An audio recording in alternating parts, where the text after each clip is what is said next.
इसको टॉनिक पिलाओ, शिक्षा जरूरी, शिक्षा जरूरी। क्या जिंदगी भर हम लोग पढ़ते हैं? ऐसा कोई जरूरत नहीं है यहाँ पे। आपने ग्रेजुएशन करा के एक बच्चों से जिंदगी का सबसे बहुमूल्य चीज छीन लिया और ग्रेजुएशन का सर्टिफिकेट पे तुम कुछ नहीं कर पाओगे।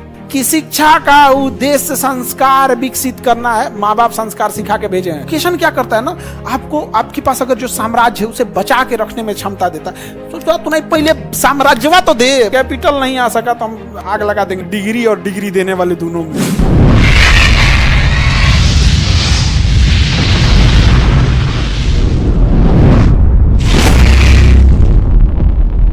एक चीज जो बोलते हैं ना कि एजुकेशन बहुत जरूरी है, ये जरूरी है, ये जरूरी है, आपको सबसे ज्यादा छुपाया ये जाता है कि फाइनेंस जरूरी है। जरूरी क्या है? फाइनेंस। देखो पैसा अगर नहीं आएगा ना, मेंटेलिटी में डिफरेंस आने लग जाएगा। आप फाइनेंशियल स्थिति देख, आप तुम देखना, तुम जनरल डिब्बा में बैठ के देखो, वहां लोगों की बात करने का टॉपिक मुद्दे अलग होंगे। तुम वही उठ के उसी ट्रेन के एसी डिब्बे में जाके देखो, वहां लोगों के बात करने का तरीका, स्टैंडर्ड लिविंग स्टाइल सब कुछ अलग हो जाएगा। एकदम कंप्लीट क्या रहेगा? डिफरेंट रहेगा। फ्लाइट में चल जाओ और ज्यादा रहेगा, उसमें चल जाओ, उसमें भी बिजनेस क्लास में, कोई दिक्कत, सब अलग हो जाता है। तो भारत के लोगों को ना छुपाया गया, क्योंकि देखिए भारत एक लोकतांत्रिक देश है, हमें अपनी जरूरतों के लिए हमने अपनी सरकार चुनी है। तो एक प्लान तरीके से इन्होंने कहा कि शिक्षा बहुत जरूरी है, क्योंकि उन्हें पता था कि शिक्षा अगर देंगे तो 25 साल लगेगा इसको, उसको नर्सरी केजी मैट्रिक इंटर कराओ, फिर ग्रेजुएशन कराओ, फिर कंपटीशन दो, नौकरी दो, 25 साल। तो 25 साल शांत रहेगा, शांति से कहो इसको टॉनिक पिलाओ, शिक्षा जरूरी, शिक्षा जरूरी, फाइनेंस जरूरी है। फाइनेंस समझ में आ गया कि नहीं आ गया? फाइनेंस जरूरी है।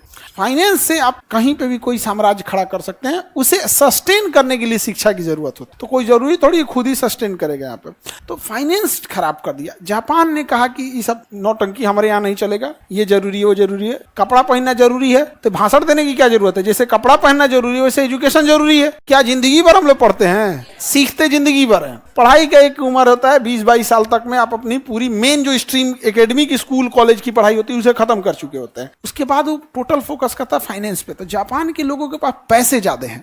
पैसा जाने होने की वजह से लिविंग स्टैंडर्ड बढ़ गया है, खाने पीने का जो क्वालिटी है वो बढ़ गया है, जिस वजह से लोग बीमार कम पड़ते हैं। हमारे यहाँ लोगों के पास पैसे कम हैं, जिस वजह से खाने पीने की स्टैंडर्ड एकदम खराब है, एकदम न्यूट्रिशन के नाम पे तो जीरो है। इसी वजह से जब बीमार पड़ते हैं तो इतना तेजी से इनका हेल्थ डाउन होता है। सीधे जिला से गांव से जिला में, जिला से बड़े हॉस्पिटल में होकर पटना, पटना के ऊपर धर धरा के भेज देते हैं सर। जोन हॉस्पिटल पकड़ता है ना, कहता है कि जाने वाला है, धैर्य रहो 2 दिन, 2 लाख लेके अगले दिन रेफर, 2 लाख लो अगले दिन रेफर करते करते करते ऊपर तक पहुंचाता है। जब लास्ट तक पहुंचते हैं तो किसी के पास कुछ बचा ही नहीं। इसका रीजन क्या? हेल्थ सिस्टम अच्छा, देखो हमारा फूड बिहेवियर बहुत खराब है, हमारे पास पैसे नहीं है।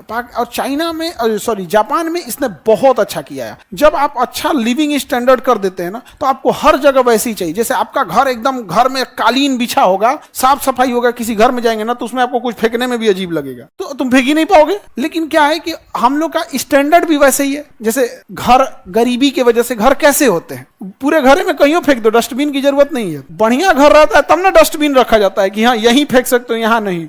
गरीबी में इतना कमर तोड़ देता है, तुम कहीं फेंक दो। तो धीरे धीरे मेजॉरिटी लोगों को हम लोगों ने अपने देश में 5 किलो राशन के लिए लाइन लगा दी है। उनको हमको समझाना पड़ता है स्वच्छ भारत, स्वच्छ भारत। रीजन क्या है कि